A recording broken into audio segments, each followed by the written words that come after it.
Hey, welcome to the Citizen Mike Show. Thanks for tuning in. We do appreciate it. My name is Mike Burdinsky, and somewhere on that split screen with me is Maria Campos-Harlow, Executive Director of the United Way of Meriden, Wallingford. Maria, thanks for coming on the Citizen Mike Show. We appreciate it.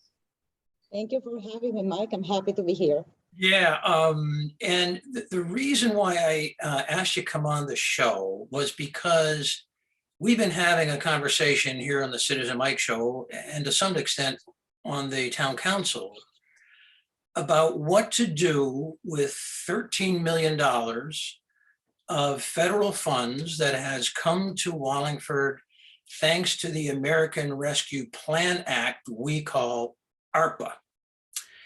And up until now, we've heard a lot of mention about the money going to businesses.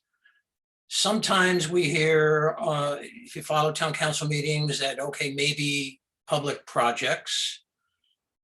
But until you came to the meeting, the town council meeting on December 7, and came to the microphone, we have a video clip of that in a second, we haven't heard anything about having some of that money being distributed to needy individuals adversely impacted by COVID.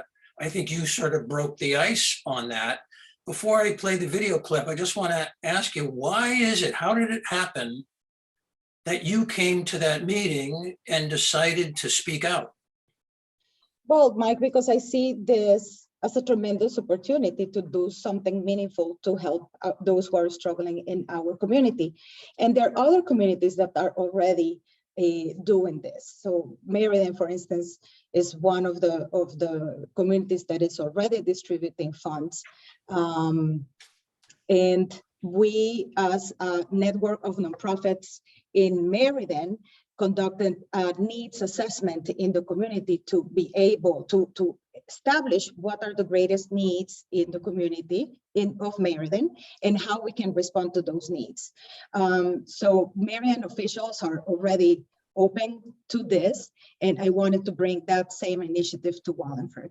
Okay, so let's play that video. This is your 2 minutes in the sun here at the Wallingford Town Council meeting. Here we go, let's play that. Well, it's very encouraging to hear this discussion tonight. You have a big job in your hands. I just want for all of us to keep in mind that we have a once-in-a-lifetime opportunity to do something that is really meaningful in the community to help people to move ahead, to get over the damage caused by the pandemic, and we can move ahead. You have an enormous amount of resources and knowledge of expertise from the nonprofits in town. I love what Janice suggested. They are a great resource to work with the individuals, to work with grants to households, to know about their needs. They know what the needs are, and they know how to address those needs. So I think that is a body that has to be very much part of this process. I understand that it's difficult because if a nonprofit wants to participate and submit a grant application, they will definitely make themselves, they will be in conflict of interest, but somehow that's an enormous resource that we have here in town to be able to help.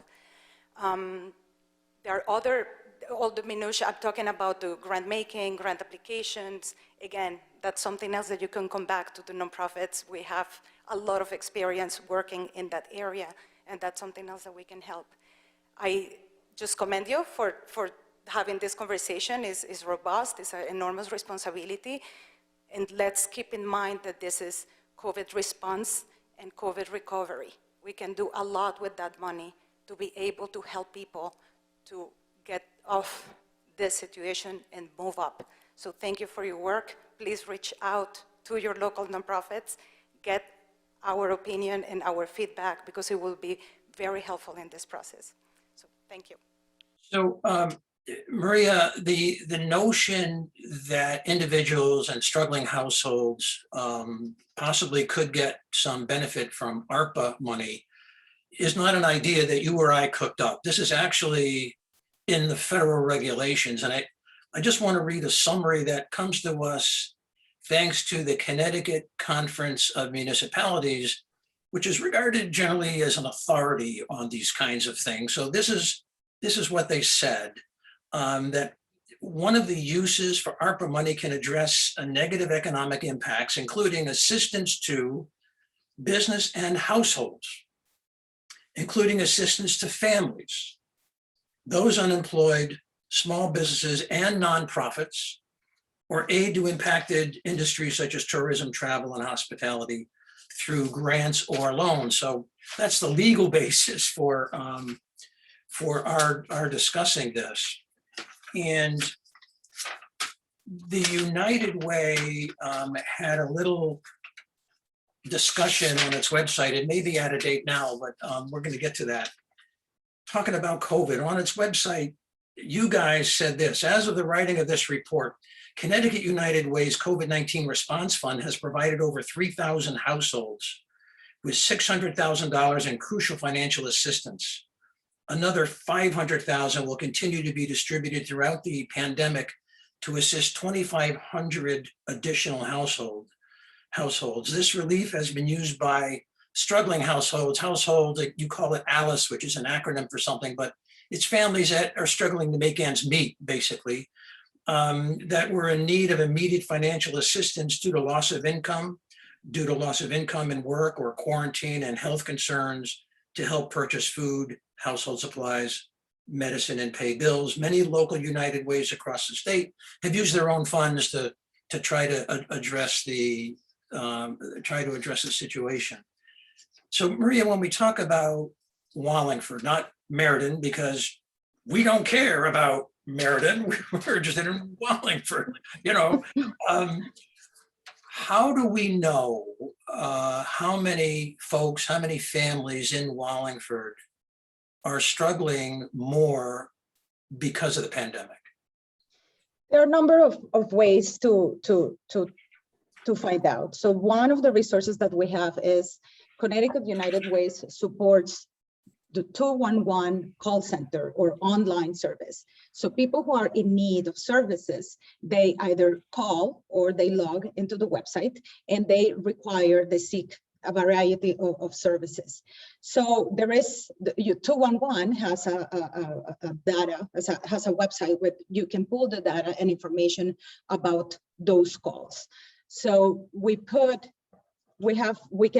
play with that data in every way that you want, by zip code, by a time frame that you want to get information. So pulling the data, we see that in the last 2 years, and I pulled data starting 2019, 2020, 2021, and we can see how the need has significantly increased in certain areas, such as housing, mental health, some substance abuse, anything that has to be with healthcare, COVID. So that's how we know. We take the pulse of the community and we know how many are struggling. Another way is reaching out to those who provide direct support to individuals in our communities. So that's the Wallingford Department of Social Services, SCOW, New Opportunities, and other agencies. We get information, we gather information of how, Masters Mana is another one. So we gather information of how many individuals are reaching out for help. And those are individuals that are reaching out for help. It doesn't happen all the time. There is also people in the community that just don't reach out for help.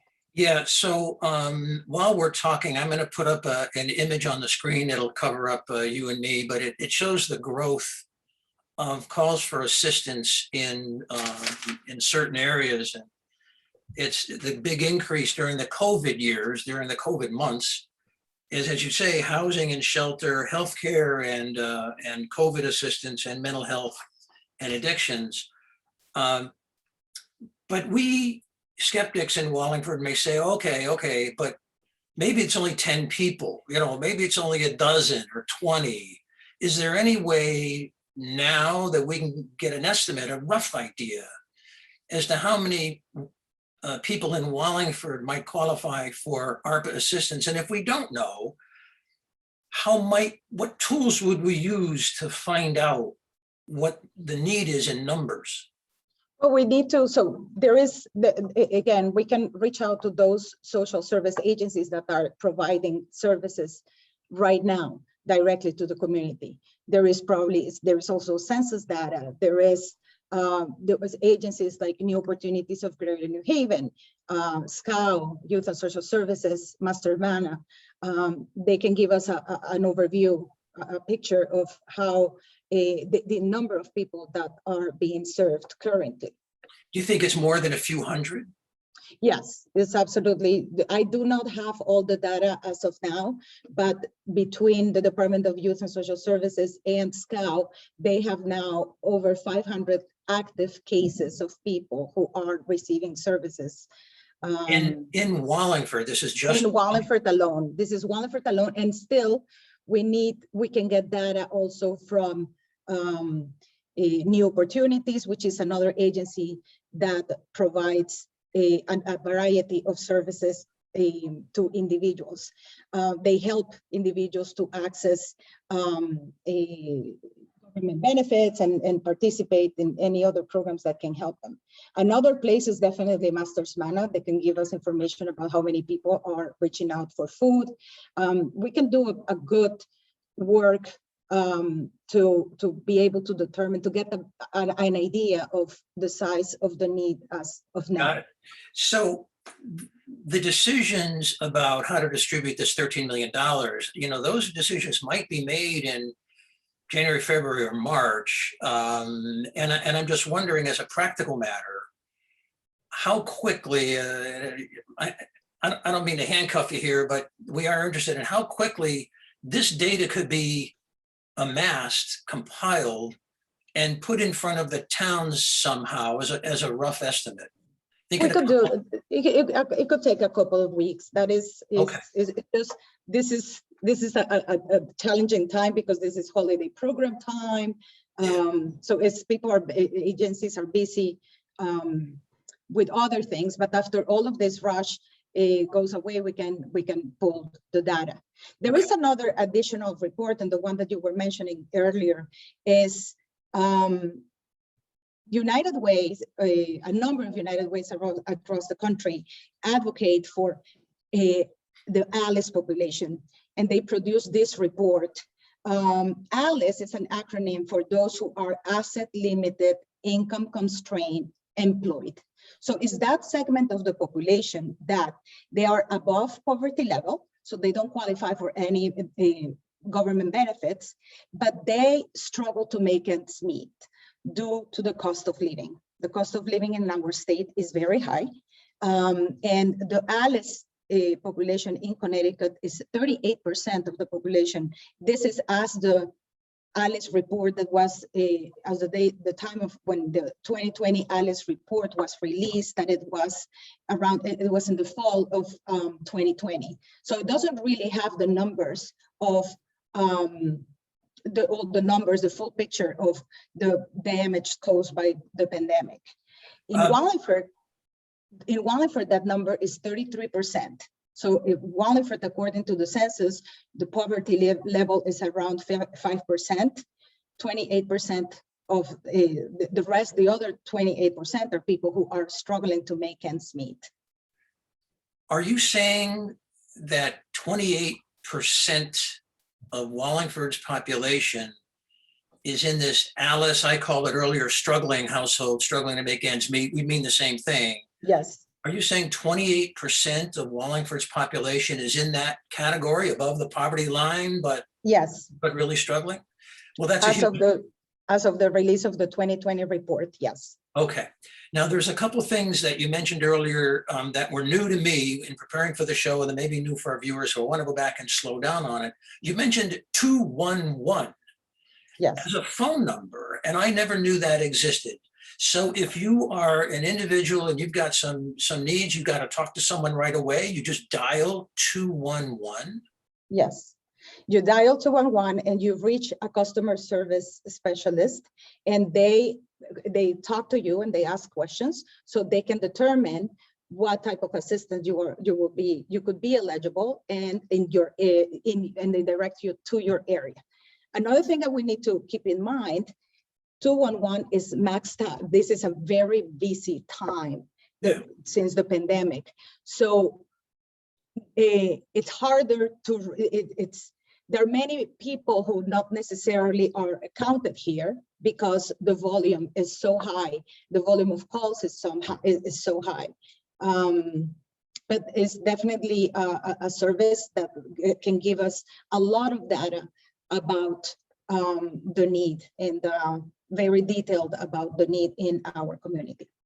The other thing that the other name that you mentioned was New Opportunities, and that's a nonprofit that is probably not known to a lot of people in Wallingford, maybe in Meriden, but I never heard of that before until you and I were preparing for this show when you mentioned it. And as we were talking, I put it up on the web. Oh, there it is. You know, I Googled it as we were talking. Wow. But they have this huge caseload in Wallingford, New Opportunities, right? Okay. So changing gears a little bit. When public officials in Wallingford talk about helping businesses, businesses have their own networks. They have Wallingford Center, Inc. They have the Chamber of Commerce. They have Economic Development Commission. And I'm being a little rhetorical here, but the whole crowd at the town hall, they hang out with the business community. There's all kinds of ways for businesses to get their name or their needs in front of the town council. But the people that I've been talking about don't hang out with the community in need, that Alice population, those struggling households.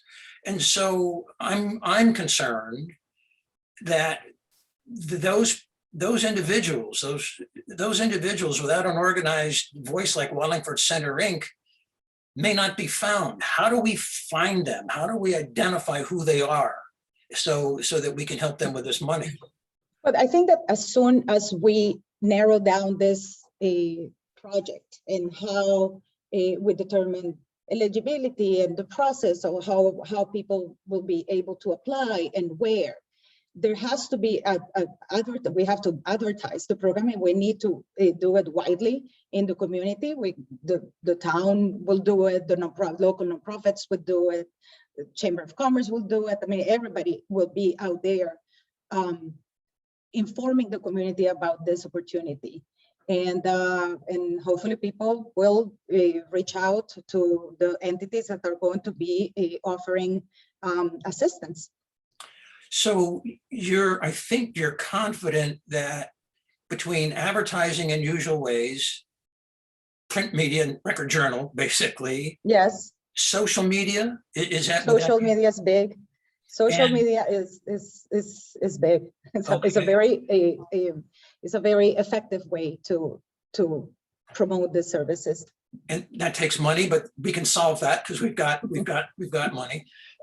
SCOW has its network too. I mean, it can spread the word to its channels. Yes. And New Opportunities and United Way. And we have a robust network of nonprofits in Wallingford and Meriden. And another thing that we need to keep in mind, there are a number of Meriden nonprofits that provide services to Wallingford in the areas of mental health, senior transport. I want to hold off on that a minute because I'm going to go through these nonprofits that I want you to describe for me, but I want to go back to the individuals for a minute. Yes. And let's imagine after an an outreach program, this population of 28%, word gets around. Yeah. And I'm imagining now a head of a household struggling more because of the COVID impacts. They need to contact someone. They need to go somewhere to fill out paperwork or something. Give us an example, not necessarily the broad spectrum of options, but an example of where the person might go and what the person would find when he gets there. How would it all work? So going back one step to your prior question, through the network of nonprofits, it is a very effective way to advertise and promote what is available in the community. So there is this network of people promoting, helping. So when an individual needs assistance, they reach out an agency. So let's go into set as an example, SCOW. I am in need. I go to SCOW, I sit with a person that is going to conduct an intake, is going to fill out an intake form, is going to get some information about me and my situation. They conduct an assessment about the situation. And then with this information, they can determine, they can see what program this individual could be eligible to receive assistance from.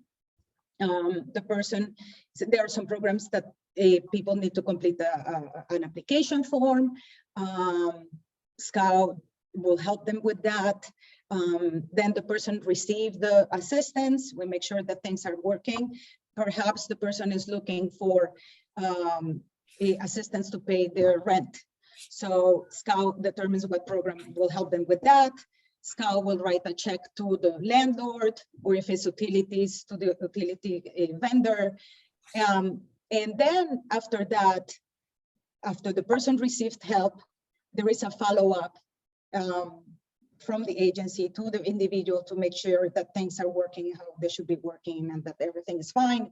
If other needs arise, again, the same process to see how that person can receive assistance in that next.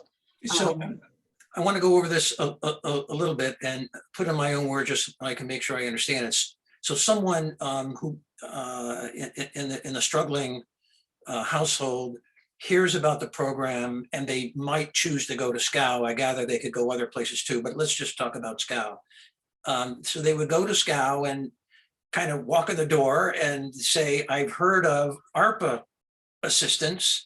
And I'm imagining, based on how you described it, that someone would say, oh, yes, come over here to that desk. We want to ask you some questions, if that's okay with you. And I'm imagining this now, but they go and they sit down, and someone who's been trained in this, working from a checklist, asks them various questions about their need. Have I got it kind of right so far? Yes, correct.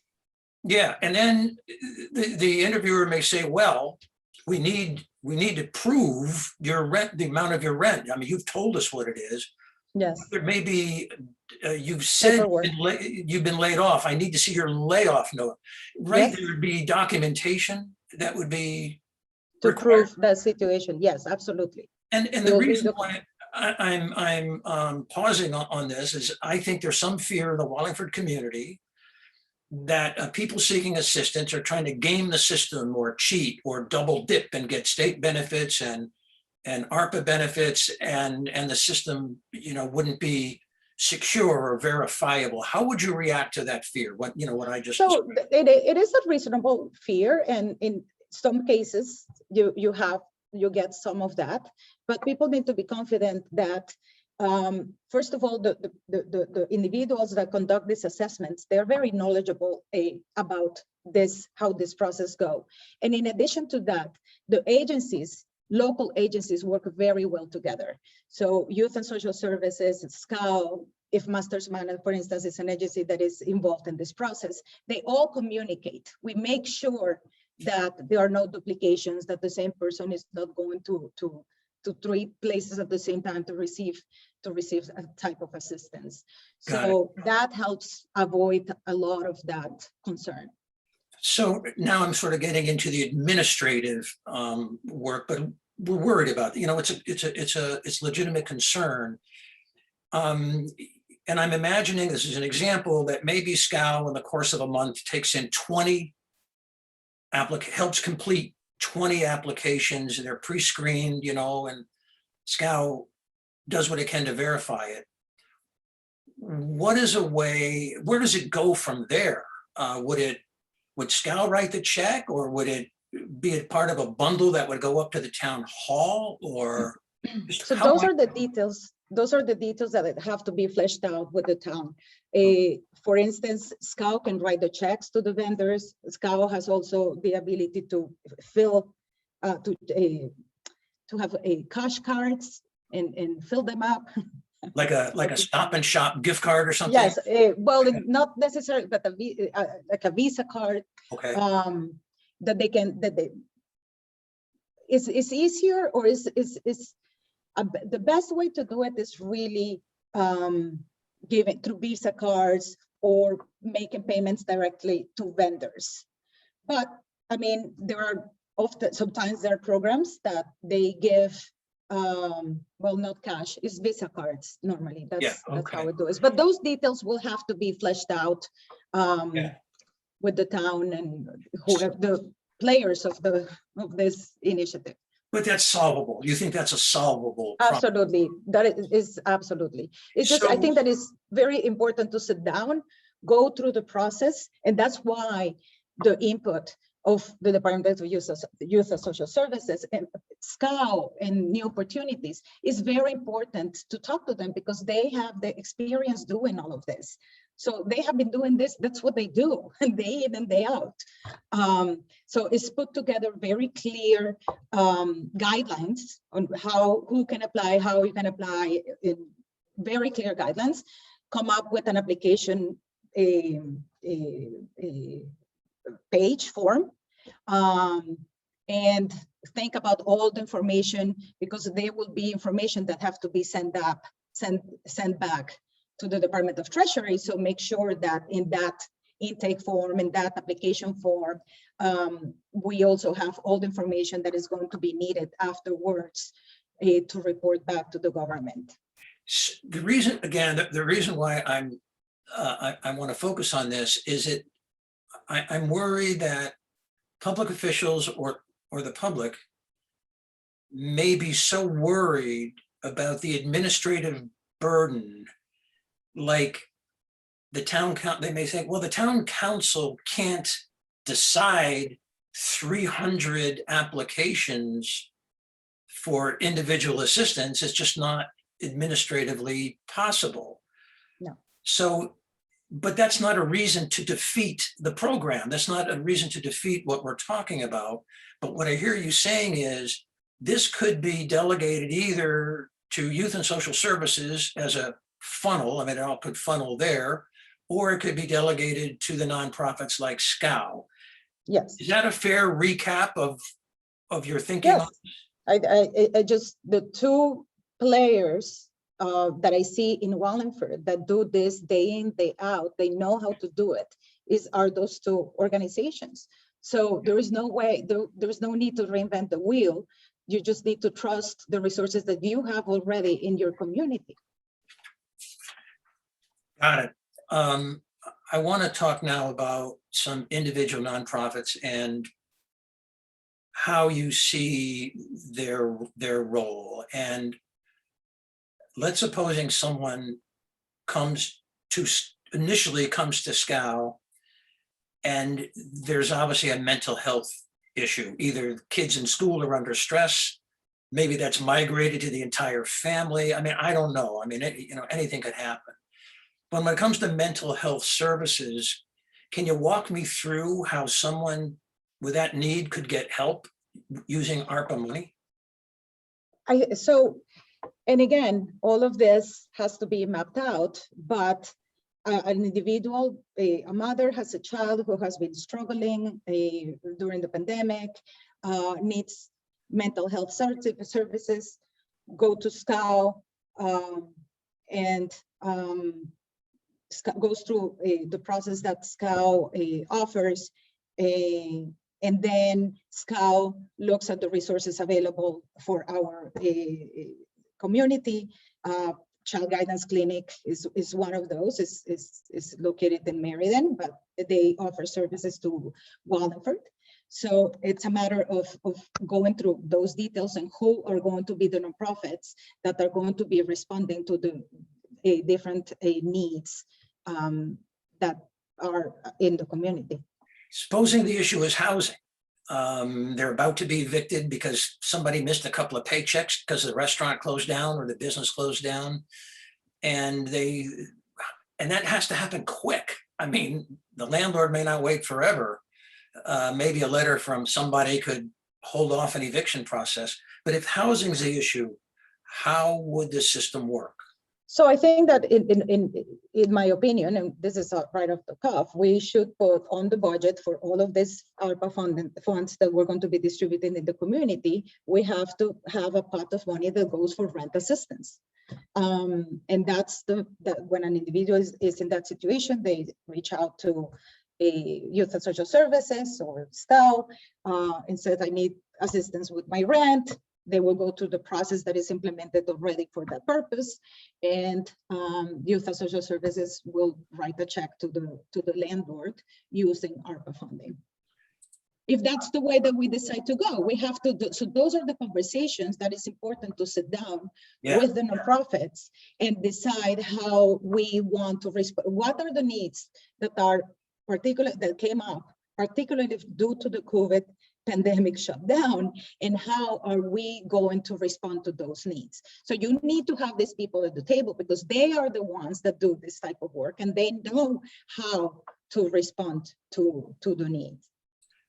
Let's talk about job training for a minute. I'm imagining someone, head of the household saying, I've worked at various either retailers or the entertainment or food service industries.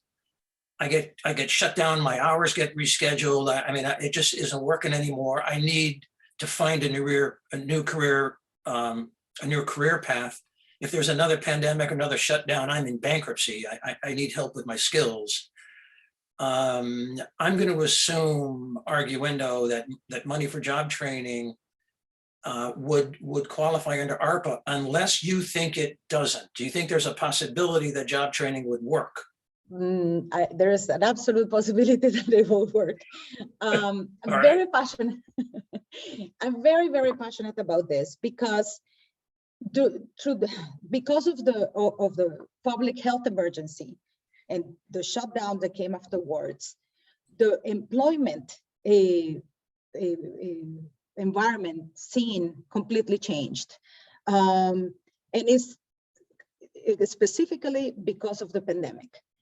There are people, so now because of the pandemic, there are two groups of people, mainly. We have those who are thriving because of the pandemic, and that is good for them. But there are others who are struggling greatly.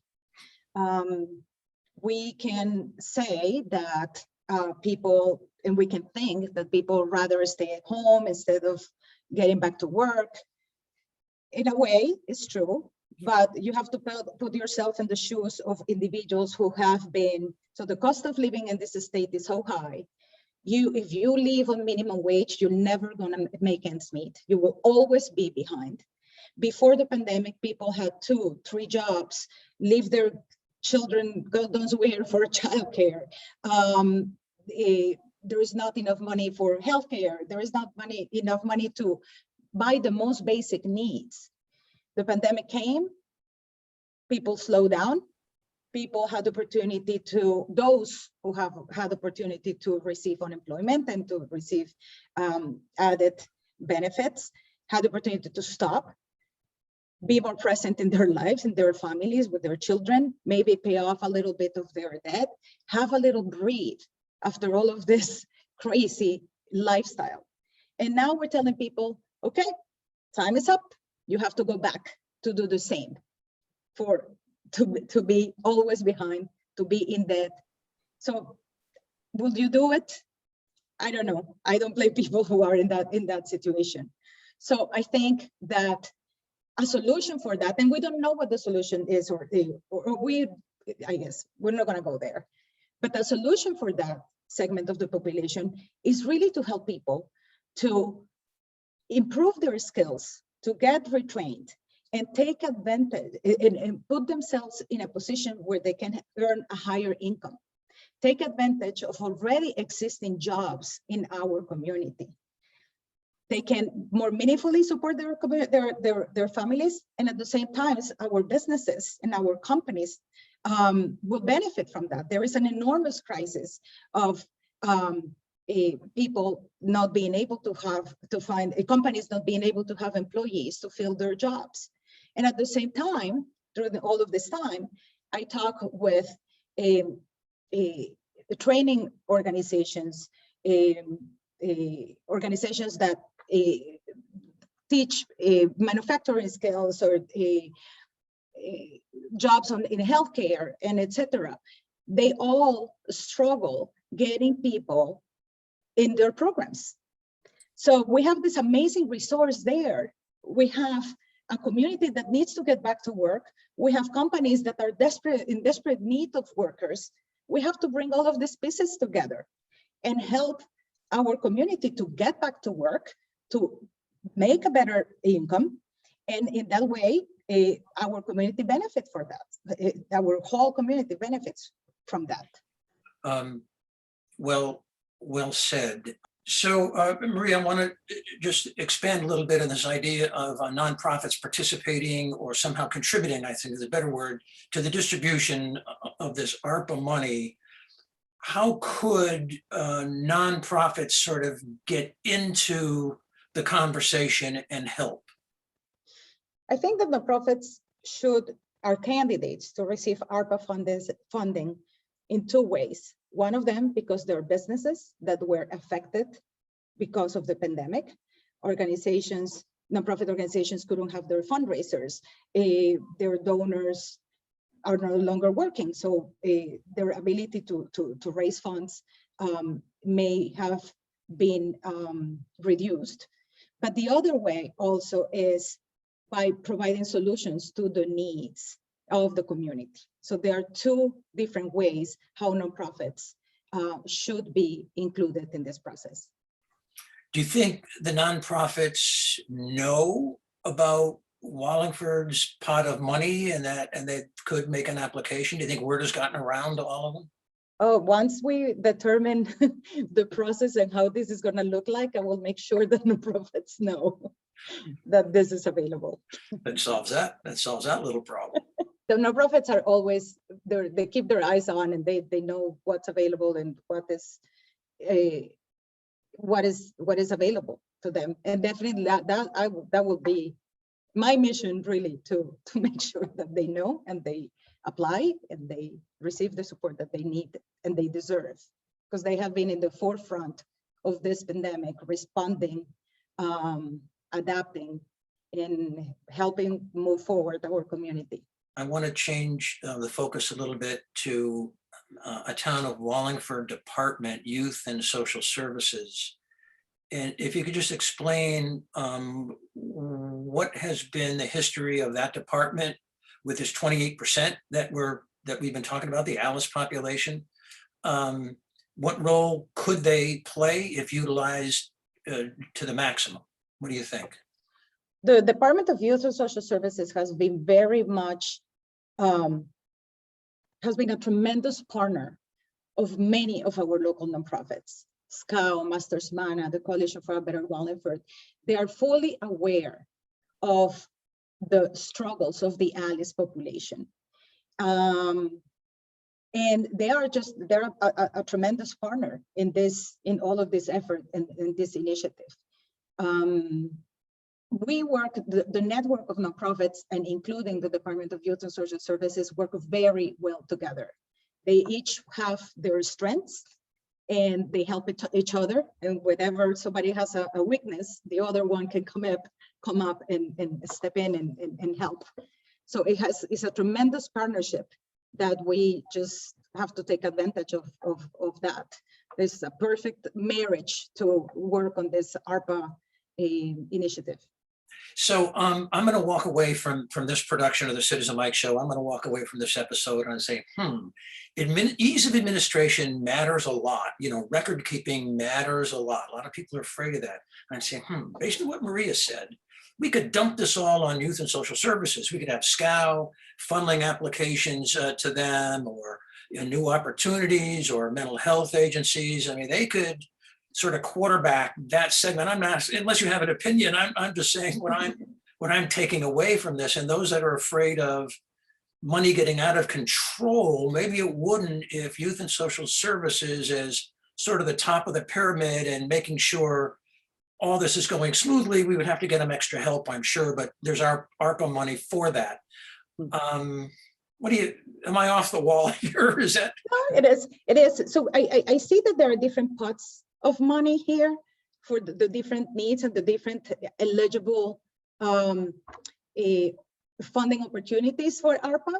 So I think I see a pot of money that will go to small businesses, and that perhaps can be handled by EDC. Yeah. And grants to households. I think that if it's managed by the Department of Youth and Social Services, that's wonderful. United Way will be very happy to offer our services and our expertise in grants to the nonprofits. We all have our strengths and our experience. So let's talk doing this about, type of work. yeah, let's talk about the role of United Way, because we skipped over you guys and I really didn't mean to. So how could we maximize the role of United Way and leverage more effectively the money that we have? How do you guys fit into this? We could be that a organization that allocates grants to the nonprofits that are going to be stepping in and offering services in the areas of housing, substance abuse, mental health, our workforce initiative, and etc. It's the same in the same process how we do our allocation process. We will create a specific grant application for this purpose, for the ARPA funds. We send a request for proposals from our local nonprofits, and we could use the same process with which we allocate our funds. We have panels of volunteers in the community that review grant applications, interview program staff, and make decisions on how to allocate these monies. Okay. I'm going to edit this out. I just want to, because we're coming down towards the end. Is there anything that you wanted to touch on that I didn't ask you the right question, maybe? Or do you think did we touch the bases that we thought we were? I think that we spoke everything that we needed to talk about, Mike. The information that you gave about what United Way allocated during COVID, did you get it from the United Way of Marion and Wallingford website? Yeah, or yeah. Okay, perfect. Just to make sure, because it's always very confusing. Oh, the other thing that I would like the community to know is they need to have the certainty that United Way of Marion and Wallingford is United Way of Marion and Wallingford. So we raise funds and we invest them back in Marion and Wallingford. Okay. And there is. I'm going to ask you a question, and no matter what question I ask, you say that. I'm not sure how the question is going to come out. Don't answer. Well, it's just because if people have, we have this issue with United Way, and any big organization, people have the feeling that they give money to United Way and the money goes. I get you. Knows where. Okay, here we go. We're going to take care of that. You ready? Okay. So Maria, speaking of United Way, most of us know about United Way. Many of us, give money to United Way. But how do I know if I decide, this is just me, I decide to give $100 United Way of Meriden and Wallingford. It doesn't end up in Torrington or worse, Willimantic or something. I mean, how do I know that it stays local? How does that work? So that is by rules of United Way, actually from Mother United Way in Alexandria, Virginia. All United Ways work as franchises, really. So our United Way is United Way of Marion and Wallingford. We can only raise funds in Marion and Wallingford and invest them back in Marion and Wallingford. We have our own board of directors. We handle our budget. We made the decisions of how we invest our resources here locally in our community. So it's the best way to give locally. Got it. Good pitch. Good pitch for the United Way. After 3 years, I have to do it. Hey, let's make that the final word. I want to thank you for coming on the Citizen Mike Show and walking us through the ARPA money and nonprofits and the needs of individual households. We appreciate it, and hope to see you back on on the Citizen Mike Show. That'd be great if you could make it back.